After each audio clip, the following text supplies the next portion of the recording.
In 1942, 11,000 American and Filipino soldiers held a tiny island fortress in Manila Bay for 27 days against the full weight of the Japanese military.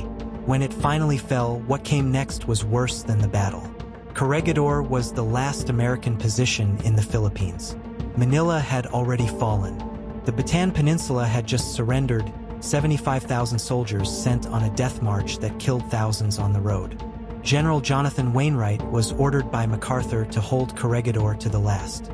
MacArthur himself had already left, evacuated by PT boat on Roosevelt's orders. The men he left behind knew they were on their own. The Japanese bombed Corregidor around the clock, 300 shells an hour at peak bombardment. The garrison lived underground in Malinta Tunnel, a concrete bunker carved into the island's core, emerging only to fight and die.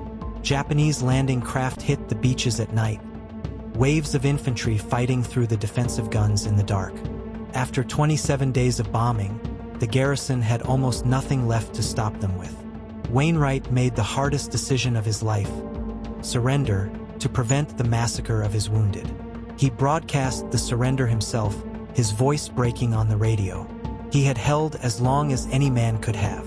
The Japanese marched the Corregidor prisoners through Manila in a deliberate humiliation parade, making the fall of the last American fortress visible to every Filipino watching from the streets. The prisoners were sent to camps across the Philippines and Japan: brutal forced labor, starvation rations, systematic abuse. Of the men who surrendered at Corregidor, thousands would not survive captivity. Wainwright spent 3 years in Japanese captivity.